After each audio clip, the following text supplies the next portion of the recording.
Olá, seja bem-vindo, eu sou o Felipe França. Olá, seja bem-vindo, eu sou Gilmar Fessner. Hoje estamos aqui com um consultor financeiro que já impactou a vida de várias empresas, né, aí com o seu trabalho. Já tem uma atuação no digital. Hoje nós tivemos o primeiro contato de verdade com ele, até então a gente só nos conhecíamos ali por rede social, então vamos ter o privilégio de estar aqui conversando com ele, que é o Beyer. Beyer, fala um pouquinho quem tu é, te apresenta pra galera aí e vamos tocar ficha aí nessa conversa.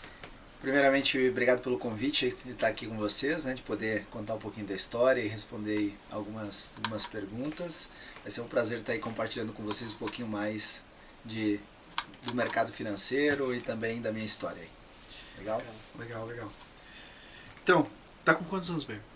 Agora 35 anos. 35. E nessa jornada aí do mercado financeiro, desde quando? Há 15 anos já no mercado financeiro. 15 anos. 15 anos. Sempre foi bom em matemática?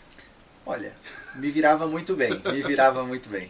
Não, é que o cara quando ele tem o insight, né, tipo, quando eu fui fazer faculdade eu tinha muita dificuldade de escolher um curso, né, e aí eu pensei em fazer gestão financeira, mas olha a minha lógica, gosto de dinheiro, então trabalhar com dinheiro deve ser fácil, acabou que não rolou, né, mas eu fico pensando, né, o cara quando ele decide entrar nessa área, que é uma área de muita responsabilidade, né, Sim. Tem que gostar muito de números, né, e entregar resultado, né? Porque não tem como tu se sustentar nessa área se tu não consegue ter uma boa entrega de resultados, né? E é uma área, como você disse, né, de muita responsabilidade, porque realmente eu acabo tendo acesso a muitos dados dos meus clientes, né? Na verdade, a gente costuma falar que dentro do financeiro passa informações de todos os setores, né? De todos os departamentos. E um financeiro que ele não tem uma boa curiosidade, que não tem uma curiosidade mesmo, ele tem um nível de detalhe a ponto de saber que aquele é o número exato. Esse é um financeiro que faz com que o gestor tome decisões erradas. Porque a gente diz assim, um bom relatório pode gerar uma decisão certa ou uma decisão errada. Agora, um relatório ruim só tem um caminho. A decisão vai ser uma decisão que é incorreta. E uma das coisas que a gente faz é isso, é profissionalizar a gestão financeira das empresas. Desde a empresa pequenininha, aquela empresa MEI que acabou de começar, até empresas de, por exemplo, mais de 10 milhões de reais que a gente hoje já tem na nossa carteira, nós atendemos, né? E o bacana é que nós temos vários serviços, então é como se fosse uma esteira, a gente atende desde o cara que quer entender um pouquinho de como é que funciona a gestão financeira, o que é uma gestão profissional que realmente funciona. Porque uma coisa interessante é que, assim, com 20 anos de idade, eu quebrei minha primeira empresa. Eu peguei tudo que eu sabia, que eu achava que eu era bom na época, tudo que eu sabia, apliquei e quebrei, mas eu não quebrei. Eu quebrei feio. Eu fiquei na época sem carro, sem poupança, eu tinha refinanciado meu carro, deu maior BO, fiz financiamento. Eu costumo brincar com os meus clientes assim, ó, se tivesse um checklist de 100 itens de tudo que fazia errado para abrir uma empresa, eu teria flegado todos os 100 itens, né? E aí depois, claro, né, me recuperei e tudo mais, aprendi o que era gestão financeira, e depois de aprender o que é gestão financeira hoje, eu tenho o privilégio de ensinar como fazer da forma certa, né? Como fazer gestão financeira prática. Porque na época eu peguei todos os livros que eu sabia, tudo que eu tinha aprendido em faculdade e cursos afins e apliquei. E aí o que eu percebi? Que a teoria é muito diferente da prática. Que tudo que você às vezes aprende lá nem sempre é aplicável aqui. E aí hoje o que nós ensinamos para os nossos clientes, a primeira coisa é essa diferenciação de como, quando você faz gestão, qual que é a primeira decisão que você tem que tomar, que você tem que entender de regime de caixa, tem que entender de regime de competência, saber sobre gestão do dinheiro, como você faz a gestão do dinheiro. E a partir dali sim, aí você começa a fazer os teus controles da forma correta. Então é muito comum, eu chego nas empresas, peço os relatórios, e aí a gente já vê que as informações ou não tem, ou as informações estão tortas, sabe? Pega um modelo de um tipo, outro modelo de outro, e aí a informação fica bem bagunçada. A gente está vivendo até um momento privilegiado, porque tu começa a ver que existe um movimento das pessoas começarem a se preocupar um pouquinho mais com a educação financeira, né? Sim. Mas tu ainda pega muito caso que o dono da empresa vai lá e mistura o dinheiro dele com o dinheiro da empresa? Muito comum, tá? É muito comum. Empresas assim, ó, acima de 800 mil de faturamento, reduz aí para uns 10% assim, de empresas que eu costumo pegar. Agora, empresas abaixo deste faturamento, é assim, ó, 90% das empresas, aí muda a forma. 90% das empresas praticamente misturam ainda a pessoa física com a pessoa jurídica. Imagina que o dinheiro que tem no caixa, na verdade, é o dinheiro do proprietário, sabe? E aí aumenta o seu custo de vida, e esse é um dos grandes motivos pelo quais empresas quebram. Sim, eu até ia te perguntar, né? Esse é um risco assim que anda ali lado a lado, né? Porque o cara ele não tem noção do que tá, como é que tá a saúde da empresa dele, né? Exatamente. E essa forma, como eu disse para vocês, desse controle financeiro misturado, tá? Com essa falta de clareza financeira, que é justamente porque eu quebrei lá na época, porque eu não tinha esse conhecimento, né? Então, essa falta de conhecimento com mais pessoa física com pessoa jurídica misturado, isso dá BO e faz com que realmente negócios quebrem. Até... Estou aproveitando o comentário. À vontade. Isso daqui é interessante. É porque são dores, né? Sim. São dores. Abre o teu coração. Abre o meu coração, né? Abre o coração, porque todo isso mundo aí. fala muito em vendas, né? Cara, Sim. tipo, eu sou um cara de vendas, sou um cara comercial. Mas há um tempo atrás, né, até por uma consultoria que a gente acabou contratando, eu entendi que a precificação correta, ela... Não adianta vender um monte se tu tá precificando errado, né? Verdade. Caixa é rei. Caixa é rei. E como é que a gente pode definir que o caixa é rei? O que o caixa vai garantir para a empresa? Porque muitas vezes o cara vai oferecer que vai salvar a empresa ali, mas o cara quer só pensar em vendas. Né? Perfeito. Bom, eu tem pessoas que dizem que o coração da empresa é o financeiro. Eu não acredito muito nisso. Por quê? Porque só existe financeiro se existe vendas sendo feitas. Então, se existe vendas, aí existe um financeiro que pode ser bem controlado. E aí, com vendas e com um financeiro bem controlado, daí você tem, sem dúvida nenhuma, sucesso. Por quê? Porque você sabe onde gastar aquele dinheiro, né? A premissa básica da gestão financeira é o quê? Gastar menos do que se ganha. Pessoas de sucesso sabem fazer dinheiro, sabem guardar dinheiro e sabem investir. Sim. E com esse investimento fazem o quê? Fazem patrimônio para gerar renda passiva, certo? Certo. Então, com base nisso, empresas que têm boa gestão financeira, elas acabam tendo uma eficiência operacional muito melhor e sabem exatamente onde ponderar. Então, o caixa é rei quando? Quando a empresa começa, ela precisa sempre se preocupar com aumentar a disponibilidade de dinheiro. Entender, por exemplo, o que é um ciclo financeiro. Se a gente for falar de construtora, eu gosto sempre de simplificar as coisas e não complicar. A ideia no meu trabalho é explicar para o meu cliente que não entende nada de financeiro o que é um financeiro, e aí o meu trabalho é ser esse tradutor. Então vamos lá, ciclo financeiro de uma forma traduzida muito simples. Pega uma construtora, tá, e compara com uma empresa de serviço. Vamos falar de talvez um consultor financeiro, pode ser. Quando a gente fala de uma construtora, a construtora, o primeiro gasto dela é quando ela compra um terreno. Ela entra ou sai dinheiro? Sai dinheiro. Depois ela contrata mão de obra. Entra ou sai dinheiro? Sai dinheiro. Depois ela vai lá no material de construção ou na indústria e compra cimento e assim por diante. Sai dinheiro de novo. Quando que ela vai receber dinheiro? Quando um corretor fizer uma venda, e aquela venda, na grande maioria das vezes, ela é uma parte daquele bem, sim? Então veja, sai muito dinheiro durante um longo período e só no final que realmente entra o dinheiro lá no financiamento, talvez depois de 3 anos.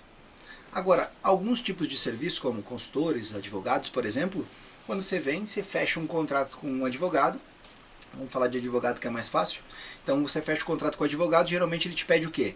Ou uma entrada ou o valor todo cheio inicialmente, não é? Sim. E aí você antecipa o dinheiro para ele. Ou seja, neste caso, quando você antecipa o dinheiro, neste caso, o ciclo financeiro está positivo. Na construtora, extremamente negativo, e do advogado, positivo. O que isso significa, Bayer? O que isso tem a ver com o meu negócio? Tem tudo a ver com empresas de sucesso. Por quê? Porque lá na construtora, quando o ciclo financeiro é negativo, você vai ter que ter dinheiro do teu bolso. Ou seja, quanto mais você cresce, mais grana você precisa ter. Se você aguenta isso, está tudo certo. Agora, se você não tem grana, quanto mais você cresce, mais você fica apertado. E aí vendas não resolve o problema, tá entendendo? Entendi. E aí, se é um advogado, quanto mais o advogado vende, melhor para ele. Só que aí o advogado tem uma limitação que a construtora não tem. Que o advogado trabalha com serviço, ele vende hora. Alguns advogados vendem mais que 24 horas, tudo bem. Faz sentido. Mas a ideia é que vendendo produto é que você consiga escalar muito mais, certo? Certo. Você consegue escalar muito mais. E vendendo serviço já é mais limitado. Por isso que no serviço a gente tem que ter uma lucratividade maior. E aqui na construção eu tenho que ter volume. Entende? Então, aqui é uma forma simples de explicar ciclo financeiro, e aí, voltando a falar por que caixa é rei. Porque se eu não tenho, nos dois casos, na construtora, muito capital para usar todo esse capital durante esse período e depois fazer com que o meu negócio seja lucrativo, eu quebro. Ou, se lá o advogado, ele toma o dinheiro antecipadamente e ele gasta tudo achando que todo o dinheiro é dele quando recebe, ele também quebra. Então, o controle desse caixa ao longo do caminho é o que faz realmente a diferença. Saber gerir esse dinheiro ao longo do tempo é o que faz diferença. E aí, se tu tens uma empresa com caixa crescente, ou seja, o caixa sendo rei, com caixa crescente, isso você tem uma empresa próspera, uma empresa positiva. É por isso que quando a gente entra na empresa, a primeira coisa que a gente fala, vamos controlar o dinheiro, vamos controlar o caixa, vamos fazer a disponibilidade de dinheiro subir. Diferente de ter lucro. O lucro depois vai ser uma consequência. Mas se o teu caixa estiver subindo, já é um bom aspecto de crescimento e também de que o teu negócio está indo bem, sim ou não? Sim. Não é assim que a gente olha, tu pega lá o teu aplicativo bancário, tu olha se tu está mais rico ou mais pobre como? Quando teu saldo aumenta, né? Então, é mais ou menos nesse sentido que a gente trabalha dentro das empresas primeiro implantando isso, regime de caixa, controle do dinheiro. Baita exemplo. Até me vi em algumas situações que já passei, graças a Deus. Mas, cara, isso aí é fundamental, né? É que na escola não ensina, né? Até a gente conversava um pouco antes que a prática é muito diferente do que tu aprende lá na academia, né? Sim. A prática tu passa por desafios que tu nunca viu antes e se tu não tem conhecimento, tem experiência, não tem alguém que te auxilia, não tem... Tá lascado. E não existe um local onde você pegue um escopo, um livro, né, de educação financeira que você busque ali quais são os principais erros dos gestores, ou como você fazer para evitar as principais, né, pegadinhas de uma empresa, porque existe, entende? Sim. Existe. E aí, o que a gente pensa? Acelera vendas, tudo que dá, Sim. E aí chega um momento que grande parte das empresas acontecem aqui, acontece o efeito tesoura. O faturamento vai aumentando muito, só que o que a empresa não percebe? As despesas vão aumentando, os custos vão aumentando, os investimentos vão aumentando e o cara não percebe que ele está crescendo, só que ele precisa tirar dinheiro dele para fazer essa empresa crescer. E aí ele imagina que quanto mais ele cresce, mais ele ganha de dinheiro. E aí o que ele percebe? Quanto mais ele cresce, menos dinheiro ele tem. E aí o que acontece? Até chegar num momento que isso fica insustentável. Entende? E aí se ele não para ter um controle ideal, se ele não para checar a precificação, aí é caos. E muitas empresas olham para isso muito tarde, entendeu? E eu estou falando assim, de empresas boas, empresas prósperas, empresas que a gente conhece assim, sabe? Que aconteceu isso, efeito tesoura, tá? E se o cara não tem os controles bem alinhados, ele só entende, não, tem que aumentar vendas. Aí vai aumentar vendas e aí cada vez aumenta mais o prejuízo. Não, isso é tão real. Eu tenho um exemplo próximo, né, de uma das empresas que eu tenho em sociedade que alguns anos atrás aconteceu exatamente isso. Tá crescendo, o banco liberou crédito, beleza, vamos pegar esse crédito, colocamos ali e aí foi, só que tudo cresce junto. E aí tu não tá com a tua visão às vezes preparado para aquilo ali, né? Pela tua inexperiência, muitas vezes. Cara, é exatamente isso. Nem vou exemplificar de novo que vai ser redundância, cara, mas é muito comum. Eu acredito que seja muito comum. Isso aí.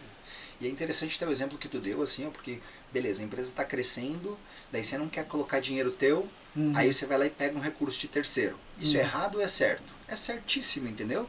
Porque o dinheiro de terceiro é muito mais barato que o teu, se de forma estratégica. Agora, o que é errado? Quando você não olha na última linha se aquele teu negócio está dando lucro ou não. Porque se o negócio não está dando lucro suficiente para pagar o financiamento, você tem que continuar colocando dinheiro teu daí, entendeu? Para bancar a operação. E isso é uma clareza que algumas, ou a boa parte das empresas, quando eu chego, elas não têm. Elas não sabem quanto que o negócio dá de lucro, se o que elas estão investindo é maior ou menor do que aquele potencial que o negócio dá de lucro. Exemplo, o negócio dá 10% de lucro e o cara está investindo 15%, 20%. Sim. Ah, tá errado? Sim, tá errado, porque o ideal era você estar investindo parte do lucro e não o lucro como um todo e ainda mais do que o lucro, tu entende? Porque fica insustentável. Se a empresa dá um lucro e tu investe mais do que o lucro, tu tá gastando o quê? Tu tá gastando caixa. Entende? Então, o mundo ideal é isso. Por que eu falo isso? Até eu atendi um cliente, atendo um cliente, E aí, quando a gente foi chegar nos finalmente para fazer o diagnóstico das empresas dele, o que aconteceu? Ele tinha comprado uma nova empresa, e nesta nova empresa o fluxo de pagamento dele foi extremamente acelerado. Então ele tinha zero de faturamento, praticamente zero, muito pouco de faturamento. Tinha uma outra empresa muito boa, daí o que o empresário faz? Essa empresa está muito boa, então eu pego o dinheiro daqui, compro uma outra, porque agora eu vou ganhar o dobro. Aí o que ele faz? Tira o dinheiro de uma empresa boa, coloca numa empresa que não está rentabilizando, e aí 2 anos depois o cara está como? Essa empresa não está mais dando lucro, porque ele tirou toda a força daqui, baixou o faturamento. Quando baixa o faturamento, baixa o resultado, e aí essa empresa não dá mais dinheiro, e essa aqui continua precisando de dinheiro. Só que essa estava performando já. Só que performando depois de quase 2 anos, ele colocando dinheiro. Resumindo, ele gastou todo o capital de giro da empresa 1, ele gastou todo o capital de giro da pessoa física, e o que aconteceu? No final das contas, estava quase fechando as duas. Morrendo abraçado. Aí, quando a gente mostrou essa informação, disse, não, a empresa 1 dá lucro, a empresa 2 dá lucro, mas o problema foi o investimento muito forte que você fez no começo. Se você tivesse alongado essa dívida, se você tivesse diluído mais esse investimento, as próprias empresas pagariam o resultado, e aí ficaria leve. Aí aquela ideia que você tinha lá, que 2 empresas vão dar mais resultado, em 2, 3 anos isso ia acontecer de fato. Sim. Entende? Entendi. Então tudo isso é estratégia financeira. Então não é só ir lá e comprar, não é só ir lá e fazer, não é lá só ir, o banco liberou 1 milhão, vou lá, pego e coloco no negócio, porque aí eu vou... Não, tem que ser estratégico. Sim. Até porque quando coloca dinheiro no negócio, a gente fica com uma falsa sensação de segurança. Essa palavra eu uso muito nas minhas consultorias. Sim. Empréstimo ou capital de giro, ele cria falsa sensação de segurança. Se tem dinheiro, por que você vai se preocupar, meu amigo?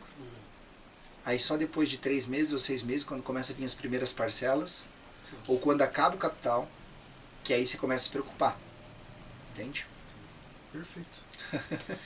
Bom, fala pra gente como que você ajuda as empresas. Você executa o serviço, você ensina o empresário a executar, e imagino, pelo que você falou, você atende desde a empresa pequena até empresas milionárias. Exato. Imagino que existam níveis diferentes de atendimento, né? Níveis mais de rotina e de repente em outra empresa mais estratégico. Como que você ajuda as empresas? Legal. Nós temos 3 negócios. O primeiro deles é de consultoria financeira. Eu sempre digo que consultoria financeira, não importa se é a pequena empresa ou se é a grande empresa, ela se faz da mesma forma, tá? Se você for ver, a análise de balanços ou de DREs a nível mundo, ele é o mesmo. Então a gestão financeira das empresas também é igual. Mas então o que é o meu trabalho? O meu trabalho é ir lá e configurar essa empresa de uma gestão não profissional para uma gestão profissional. Então a gente chega primeiramente, faz um diagnóstico da empresa. E da onde que sai esse diagnóstico? Comparando uma empresa profissional, que é o que nós temos e implantamos, com o que a empresa tem naquele momento. E a partir daquele momento fizemos sugestões do modelo que seria mais aplicado para aquela empresa. E sempre com uma pergunta de ouro. Aonde que mais dói nesse momento? Porque às vezes essa empresa está com estoque grande. Aí eu vou ter que atuar no estoque. Às vezes essa empresa está com problema em compras. Às vezes essa empresa está com problema no caixa. Às vezes a empresa está com caixa excedente. Por incrível que pareça, isso já foi um problema das consultorias que eu fiz. Caixa excedente, onde que eu boto o dinheiro? Será que eu compro mais isso, mais isso, mais isso? Será que eu invisto? O que eu faço com o dinheiro? Também é uma questão. E aí vem muito de maturidade da empresa. Sim. Se a gente pega uma empresa menos madura, a necessidade de caixa é maior. Se a gente pega uma empresa mais madura, a necessidade de caixa daquela empresa já não é tão grande, porque ela já cumpriu todas as etapas. Capital de giro, caixa de reserva, sabe? E por alguns anos, então, não precisa mais. Então a gente faz primeiro o diagnóstico e depois aplica a consultoria. Olhando para o passado, a gente traz o quê? Demonstrativo de resultado, fluxo de caixa. Com esses dados a gente começa a planejar o futuro, trazendo planejamento financeiro. E essa empresa daí que não tinha controle, agora ela começa a ter resultados, começa a ter reuniões mensais. Então a ideia da consultoria é levar o empresário para o topo da árvore, fazer com que ele tenha um olhar estratégico. Na grande maioria das empresas que eu chego, o empresário ele não está nem tático nem estratégico, ele está operacional. E aí o meu trabalho é mostrar o que é tático, mostrar o que é o estratégico e fazer com que ele realmente seja o dono da empresa. Que ele pense como o dono da empresa, que ele tome decisões como dono da empresa. E também fazer ele entender que ele tem chapéus. E esses chapéus, às vezes, ele tem que ser o comercial, beleza? Será que ele está fazendo bem a função de comercial? Será que ele está fazendo bem a função de CEO? Porque, na grande maioria das vezes, de novo, sendo redundante, ele faz 10% comercial, 10% financeiro, 10% operação, e aí no final não fez nada muito bem feito. E aí depois não sabe por que o resultado não foi tão bom, e no final do dia está esgotado, né? Então, esse nível de clareza, quando a gente olha para empresas grandes e aplica nas empresas pequenas, metodologias como organograma, que é algo simples, mas esse nível de clareza começa a trazer para esse empresário, mesmo que pequeno, um nível de clareza que ele começa a tomar decisões melhores. Ele olha para o DRE e ele começa a entender aonde que ele está falhando, o que ele precisa performar, o que ele precisa fazer para gerar um resultado melhor. E aí, com o DRE e com o planejamento, ele começa a ter um outro nível de gestão, um outro nível de resultado. Ele começa a saber agora não só quanto ele quer faturar, mas quanto ele quer ter de custo, quanto que ele quer ter de margem de contribuição, quanto que ele quer ter de lucro no final do período. E a gente faz ele enxergar não mais o mês, mas faz ele enxergar o ano, faz ele enxergar o exercício todo. Ele quer rentabilidade no final do período. E principalmente aumentar a disponibilidade de dinheiro dele ao longo desse período, fazer ele enxergar dinheiro. Então, assim, de uma forma talvez não tão resumida, mas resumida, essa é a consultoria financeira, tá? Sim. É isso que a gente faz. Nós entramos na empresa para profissionalizar a empresa. E os outros 2 negócios? Você falou que tinha 3. Sim, legal. O segundo negócio é o BPO financeiro. Então a gente enxergava uma dor nos nossos clientes, que a gente vinha, fazia todo o processo, e aí o cliente ficava muito feliz nesse processo todo de implantação, de profissionalização, e depois ele se via em que momento? Que a execução do dia a dia não rodava como precisava. Tá? Então a gente começou a observar que existia um gap ali e que existia também uma oportunidade, certo? O que um dia foi um problema virou uma oportunidade. E aí a gente decidiu abrir então o BPO financeiro, que é a terceirização financeira. Então hoje nós temos uma equipe, temos uma empresa que faz 100% da gestão financeira das empresas. A gente emite a nota, a gente emite boleto, a gente controla quantos a receber, nós recebemos ali os e-mails com os boletos a pagar, nós checamos com os processos lá se a mercadoria realmente recebeu, depois disso lança no sistema, depois o sistema entra no banco do cliente, faz o agendamento e só manda o relatório para o cliente falando, olha, tem 100 mil na conta e hoje a gente tem que pagar 15 mil reais. Tem saldo na conta, tá tudo certo. Ele aperta no botão, aprova. No outro dia eu entro lá, verifico se o valor saiu da conta, lanço no sistema, dou baixa, virou o mês, ele já está com o relatório pronto dele, de como é que foi o mês dele. Ele sabe quanto ele tem de contas a receber, sabe quanto tem de contas a pagar, ele sabe que tem um demonstrativo de resultado. Então, o que um financeiro deveria fazer na empresa é o que nós temos dentro do BPO, que é a parte operacional. BPO é isso. Nossa. Faltou uma. E aí, isso mesmo. E aí temos a terceira empresa, que é a empresa de educação financeira. Legal. Essa empresa, uma empresa que foi criada porque uma das minhas paixões é ensinar. Eu gosto de ensinar. Quando eu abri a Bayer Consultoria, o meu objetivo era fazer o quê? Eu tive que tomar uma decisão, né? Se eu queria que o empresário ficasse dependente de mim ou se eu ensinasse toda a metodologia e ganhasse escala. E eu fui pelo segundo caminho. Eu queria ensinar, eu queria mostrar o que eu aprendi para que outros empresários não passassem pelo que eu passei. Então, o que a gente faz na empresa de educação financeira é passar todo esse conhecimento que a gente conhece da Bayer Consultoria de mais de 6 anos, de mais de 15 aí trabalhando dentro do financeiro, passando por várias experiências, e a ideia é ensinar isso para os empresários. Então a gente ensina desde o básico, desde a empresa que não tem nada, até uma estruturação de uma empresa profissional com departamentalização, com gestão de custos, com gestão por departamento, com organograma, com planejamento estratégico.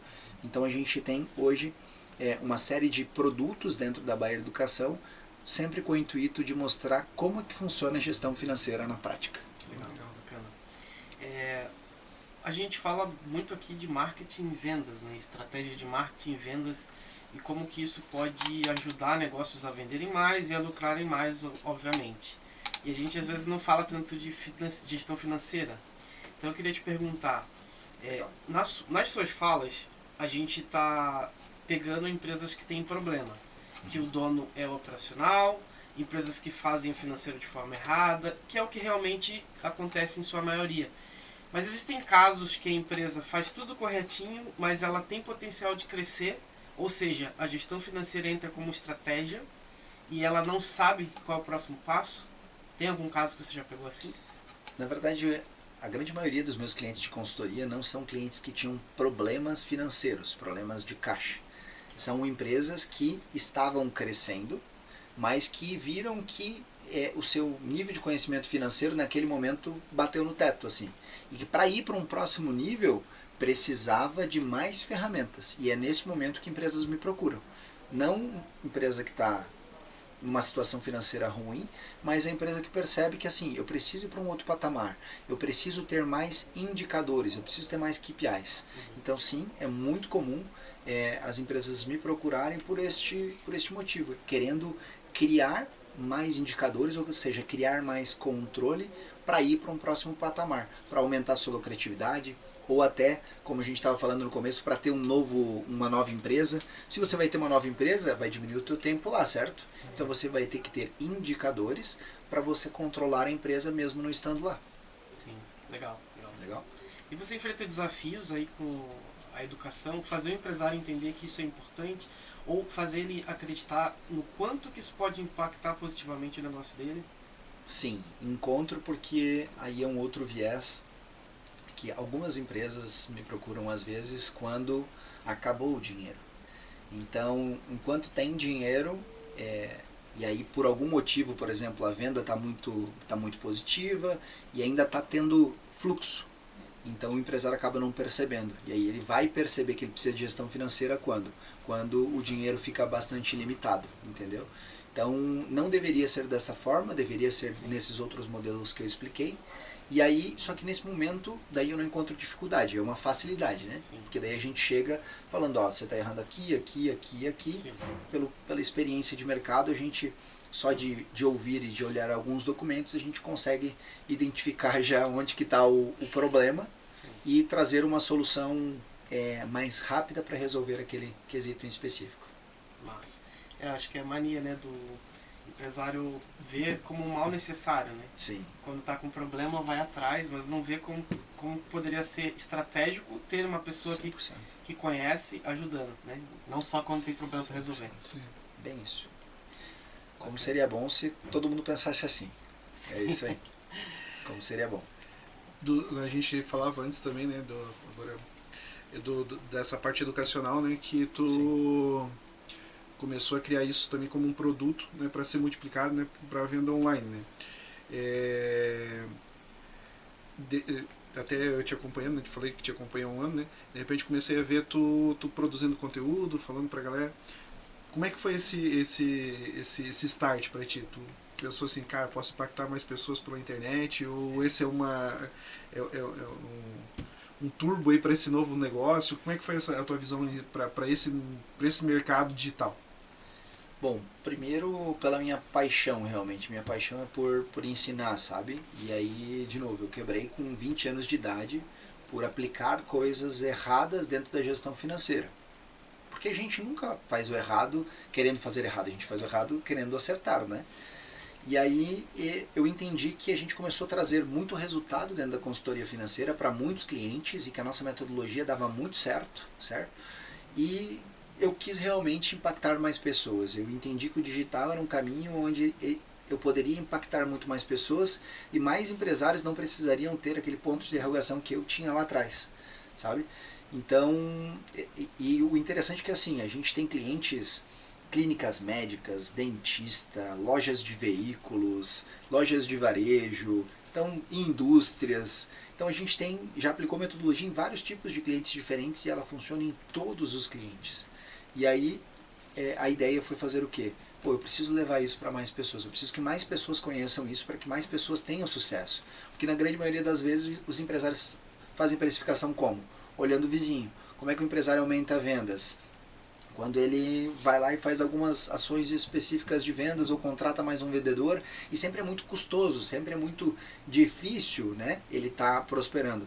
E aí, hoje eu conheço um caminho muito mais, não que seja fácil, mas muito mais claro, muito mais objetivo de como fazer uma empresa ser lucrativa, né? Então, e é esse caminho que hoje eu procuro entregar nas minhas mentorias, entregar nas minhas consultorias, facilitando esse processo. E eu sei que o digital é um caminho como esse. Então a promessa é que ele consiga encurtar alguns caminhos e cometer menos erros. Exatamente.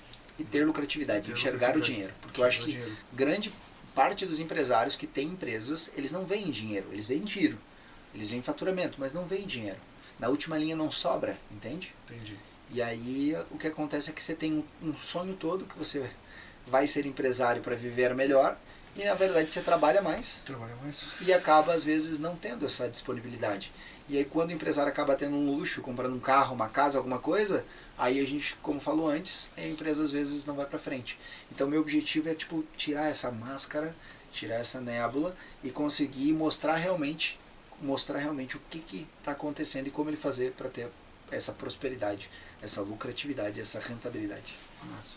Então, o seu desafio aí com essa missão é ir além dos números, né? Porque você vai enfrentar barreiras mentais.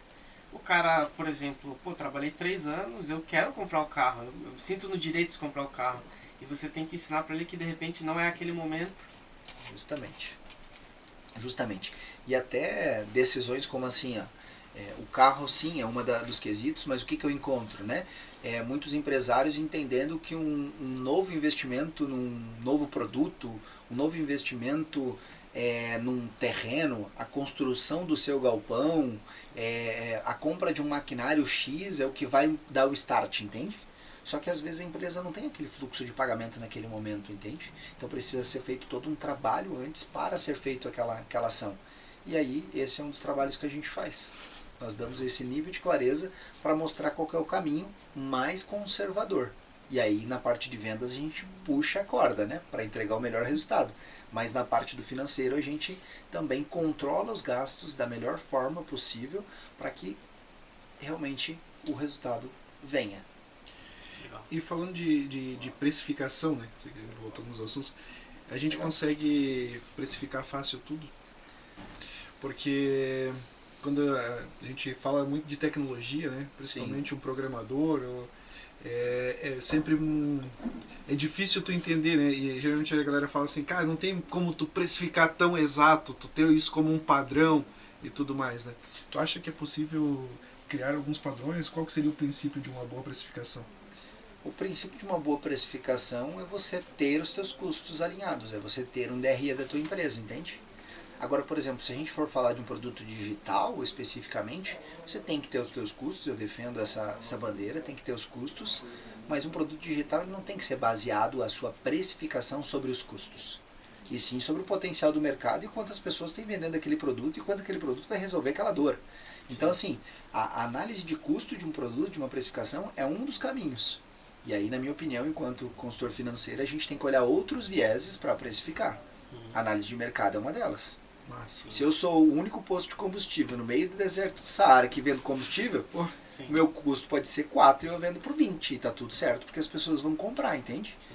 E aí, se você quer saber de uma forma simples se aquele preço está ok ou não, e se as pessoas estão comprando de ti. Se as pessoas não estão comprando, provavelmente tua precificação está muito, muito alta. Isso olhando para cima, né? Sim. Quando olhando para baixo, aí temos que fazer gestão de custos e aí colocar toda a metodologia do markup ali dentro para que todos os teus custos, todas as tuas despesas estejam dentro da tua precificação. Para que você, se você quiser 5%, no final da conta você realmente tenha 5%. As pessoas querem começar a precificação, Gilmar,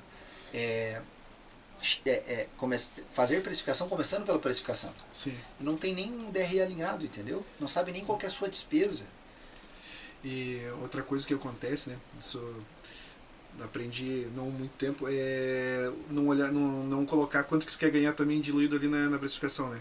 O seu prolabore. O quanto eu ganho eu deixo por último, vão pagar todo mundo e daí tu não se paga, né? Daí tu paga para trabalhar. Exatamente. Tá pagando para trabalhar, né? E aí acha que está tendo lucro, mas na verdade não está, né? Porque você também tem um custo hora ali, né? Sim. No teu projeto. Esse é um erro muito comum de quem está vindo para o digital também, porque geralmente pensa assim, não, o digital é custo zero e a minha empresa aqui que está pagando meu salário. Ou essa empresa aqui que está pagando meu salário. Enquanto é um erro pensar dessa forma. Por quê? Porque você tem que colocar um custo hora, nem que seja mínimo, Sim. ali porque você vai ter uma dedicação. Se não sabe o que acaba acontecendo, acaba que você acaba perdendo a força porque aquele produto demora tempo para performar e não paga o teu salário. Agora, se você está sendo remunerado por aquele serviço, e você tem pelo menos nem que seja um mínimo de hora, e ele começou a performar, aí você começa depois fazer estratégias melhores para colocar mais tempo, e com isso você vai cada vez performando mais em venda, mas também em rentabilidade para ti. E aí eu acho que isso é uma maneira bem adequada de conseguir fazer essa gestão de tempo versus resultado financeiro, sabe? Sim. Não, perfeito. Até complementando, numa mentoria que a gente teve com a Hotmart outro dia, tinha um produto nosso que estava tendo, acho que 90% de pagamentos à vista. Só esse é um produto que vocês podem reavaliar, porque se está muita gente pagando à vista, quer dizer que ele está muito acessível e vendendo muito bem, né? Então, assim, até mesmo isso, né? Às vezes o cara esquece de olhar, né? Tô vendendo à vista, é bom, não, mas às vezes que o parcelado tu vai receber do mesmo jeito também. Exatamente. E aí entra lá naquela papo inicial lá que tu entender como é que funciona todo o workflow do teu fluxo de caixa, né? Para receber. E olha como é interessante, né? Alguns tipos de produtos, a gente olha o preço barato que a gente acha que vai vender e às vezes ele não é um âmbito de boas vendas. Vamos lá. Se você vai comprar uma BMW zero, né? Vai custar lá seus 380 mil, 340 mil. E aí tem uma lá por 120. Tu vai comprar? Tu vai comprar? Aí provavelmente não vai ser na concessionária, claro. Ela tá barata demais. Tá barato demais. Então será que é o carro? Será que é o carro certo? Será que não tem algum tipo de problema? Tu já vai ficar desconfiado. Já vai desconfiar. Então assim, uma boa precificação, ela é importantíssima para o sucesso de um produto. É importantíssimo. Importantíssimo mesmo. Né? E empresas que trabalham com serviço, que eu acredito que é uma dos vieses que vocês mais trabalham, né?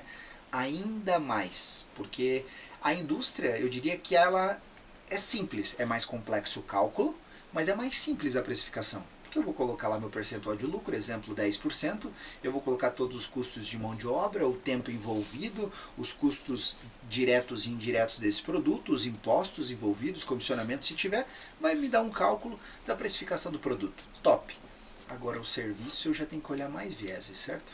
Eu já tenho que olhar como que esse produto está sendo vendido no mercado, eu tenho que verificar qual o meu nível de expertise quando chegar para o meu cliente, qual é o meu nível de autoridade, certo? E aí quando você vai ponderando todos esses números, você vai tendo uma precificação que é muito mais adequada e que não está olhando só para custo. Falando nisso, né? Queria saber se tu concorda, né, com o seguinte pensamento. Né? Eu entendo que tu pagar o preço certo, né, ou seja, o preço justo, ou até mesmo vender pelo preço justo, né, mas pagar o preço justo está ligado também diretamente com o resultado, né, que tu espera. Né? Porque assim, né, existe a nossa cultura é muito de chorar preço, né? E aí, por exemplo, teu serviço é X, tu sabe quanto que ele custa, né? Mas muitas vezes o cliente ele vai querer fazer pelo mais barato, que muitas vezes ele não vai ter essa transformação, né? Porque se ele já está no desespero, né? Ou se ele está pedindo a tua ajuda, o correto é ele pagar o preço certo, né? Isso, tu acredita que isso tá ligado diretamente com o resultado que ele quer ter? Crucial, crucial. As vezes que eu tive dificuldades dentro da minha empresa, foi os momentos que clientes mais choraram. Porque o cliente que realmente ele entende o valor do trabalho, ele paga. Porque ele sabe que o resultado vai ser muito maior. Eu estava esses dias com um cliente, que inclusive é meu cliente ainda, e aí estava justamente nessa briga de preço. Chegou uma hora eu falei, cara, não quero mais. Tá tudo certo. Sabe por quê? Porque o meu trabalho é fazer você chegar no teu 1 milhão de disponibilidade. É uma empresa de um tamanho considerável. O meu trabalho é você chegar em 1 milhão de disponibilidade. Eu estou te mostrando que é possível. E tu quer diminuir na minha comissão aqui R$1.000? Não faz sentido o cálculo. Eu estou querendo fazer você ganhar dinheiro e você quer tirar dinheiro do meu comissionamento, do meu preço? Não faz. Então tu não está entendendo o valor do negócio. Vamos encerrar por aqui. Como que a gente finalizou a conversa? O cara assinou o contrato. Assinou o contrato, né? Assinou o contrato. Porque daí ele começou a enxergar o benefício e não só realmente o cálculo, né? Claro, nem sempre é a maneira mais adequada de negociar, sim. Mas eu estou dizendo que se a gente explica, naquele caso eu tinha explicado todo o escopo do trabalho e o meu cliente continuava olhando para o preço, entendeu? Ele não tinha entendido onde a gente poderia chegar. E aí quando eu mostrei através do planejamento financeiro onde a gente poderia chegar, aí ficou claro, entendeu? Aí eu comecei a fazer projeção de disponibilidade de recurso real mensal, vezes 1 mês, vezes 3 meses, vezes 6 meses, vezes 1 ano, vezes 5 anos. Pô, cara, nunca tive isso na vida. Eu falei, é possível, olha aqui, ó, porque a gente está usando os teus dados, assim, assim, assim, essa. E fica fantástico. Tanto que era um cliente que não tinha investimentos, e ainda essa semana, agora que passou, o cliente mandou, porque eu crio grupos de WhatsApp de investimento junto com o assessor e junto com o meu cliente, né? Para acompanhar os recursos investidos. E aí já fica automático hoje meus clientes mandarem mensagem direto para o assessor falando, ei, tem mais dinheiro para mandar, vamos investir aonde agora? Que massa. Então, Sim. é sobre isso, tu entende? É sobre isso. Isso é o que me deixa muito feliz no meu trabalho. A empresa está extremamente positiva, seus resultados extremamente positivos, continua aumentando vendas, continua dando lucro e continua aumentando a quantidade de recurso que a empresa realmente está guardando, a quantidade de recurso que está sendo investido, tu entende? Isso é fazer gestão financeira, isso é uma das coisas que eu me orgulho muito, sabe? Massa, bom demais. Legal, legal. Bom, a gente tem aí uma galera que ouve a gente que é empresário às vezes solo, ou ele tem uma equipe pequena, ou ele é especialista profissional liberal, e que tem os desafios ali na gestão. E aí se você, ele provavelmente está te ouvindo, está achando o máximo, mas ele quer saber assim, como que eu faço isso na prática? Se você tivesse que elencar aí 2 ou 3 coisas que ele pode amanhã já começar a fazer, ou já começar a olhar, o que você indicaria? Cara, primeira coisa eu diria assim, ó, se você tiver a possibilidade de todos os teus recursos passar por um banco, é o melhor dos mundos. Ainda tem gente profissional liberal que ainda usa bastante dinheiro, tá? Eu gosto de dinheiro, sempre estou com dinheiro, mas por uma premissa, mas a movimentação da empresa ela sempre está via banco. Por que via banco? Porque amanhã depois, quando você contratar um consultor financeiro ou quando você parar para olhar, fazer gestão financeira, você pega os teus extratos e está ali todas as informações. Então é você parar e olhar. Segundo, como é que você pode fazer para você ter um mínimo de controle? Pega exatamente os teus extratos bancários dos últimos 3 meses, por exemplo, e começa ali a identificar o que são entradas de dinheiro realmente, o que são transferências e o que são custos e despesas. Na minha rede social tem vários vídeos dizendo o que é custo, o que é despesa, para você entender o que é isso, e por ali você já tem pelo menos um mínimo, tá? Um mínimo de quanto está entrando de dinheiro e quanto está saindo de dinheiro. Primeiro ponto, quando você olha para um mês. Quando você vai para o segundo mês, tu tem uma informação ainda melhor, que aí tu começa a olhar, entrou 10 mil em janeiro e entrou 12 mil em fevereiro. Poxa, significa que tu cresceu tuas vendas. Aí tu fez a continha, não fez? Entrada menos saídas aqui. Aí no final tem o resultado. Aí o resultado do primeiro mês foi, por exemplo, 0. Tu entrou 10 mil e gastou tudo. Tá tudo bem. É só uma referência. Quando tu vem para o próximo mês, tu vê que com 12 mil sobrou 2 mil. Opa, ali já tem um indicador que se tu aumentar um pouquinho mais o faturamento, começa a sobrar mais dinheiro. E tu já sabe também que o 10 mil foi o mínimo para pagar as contas aqui. Então menos de 10 mil tu não pode faturar, já tem uma informação.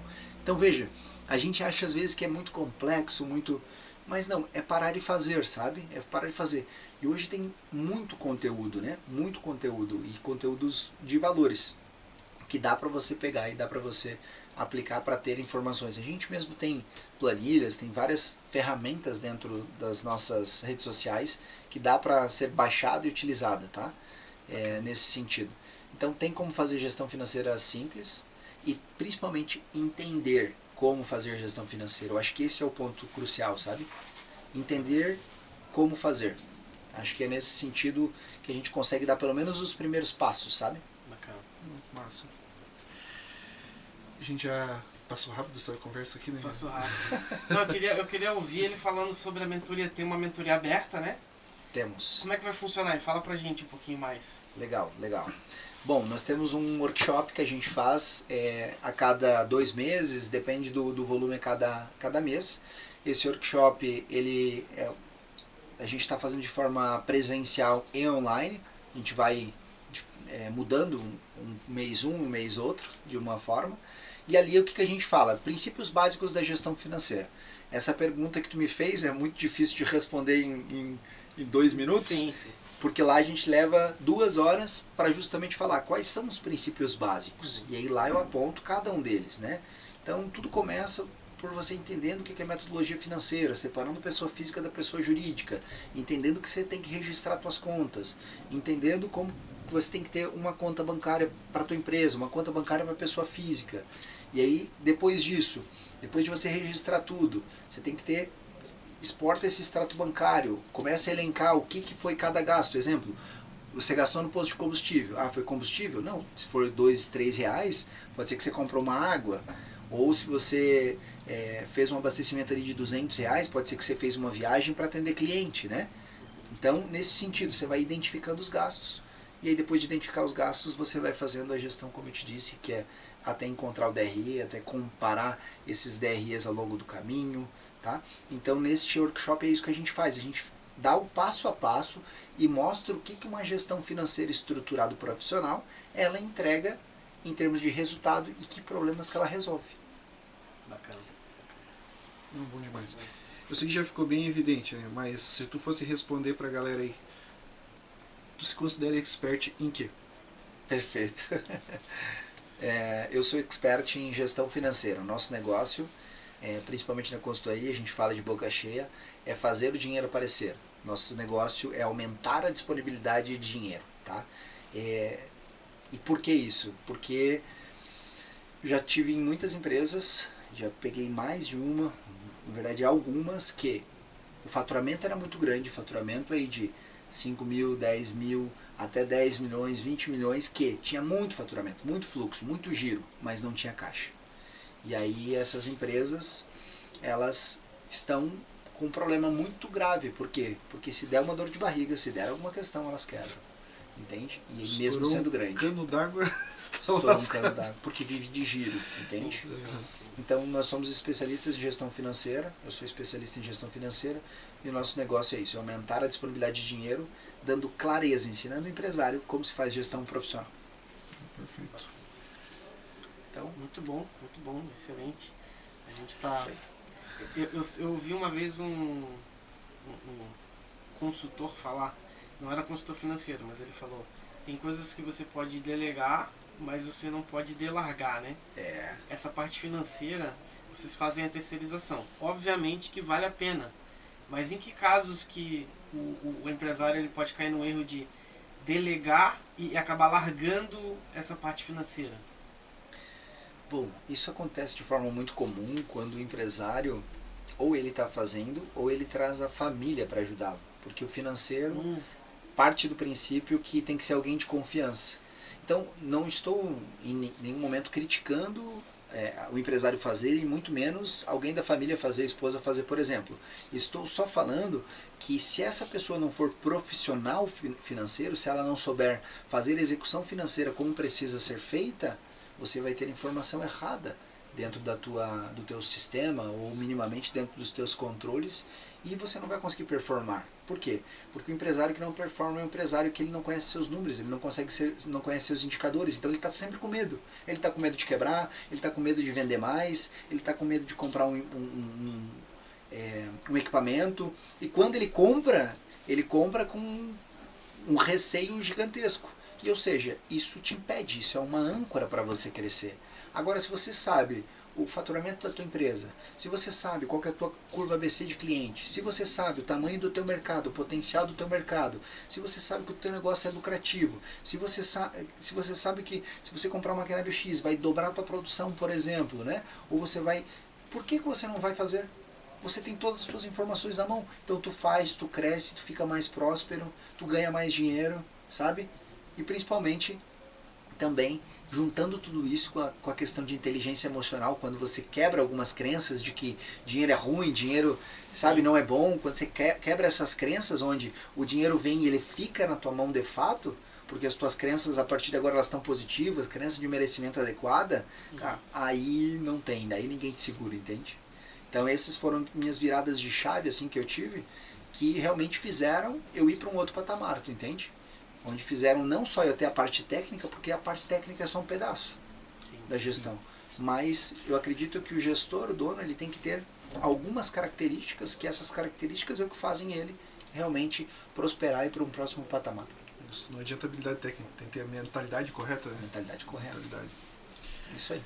Muito bom. É isso? Isso. Então tá. Então tá bom. Agradeço demais aí, pô, bate-papo, cara, passou voando mesmo. Sim. A gente acho que deu quase uma horinha aí que a gente trocou essa ideia. Pô, dá de ver que tu respira mesmo o que tu faz aí, a gente falou aí de financeiro aí do início ao fim. É tão interessante que nas suas primeiras respostas você já elimina um monte de perguntas que a gente Que a gente ia fazer. Você já falou dos erros, você já falou de métricas, de KPIs que tem que olhar, indicadores, já falou de postura. Sim. É isso aí. Então eu espero que quem está nos assistindo tenha gostado, né? Isso aí. E oportunidades da gente conversar de novo, né? Tá aí na jornada, tá performando cada vez mais, né? Que a gente possa ter a oportunidade de conversar novamente mais à frente. Fico à disposição aí, um forte abraço para vocês. O que precisarem também, meu contato está à disposição, fico à disposição de vocês aí, beleza? Valeu. Bacana. Valeu.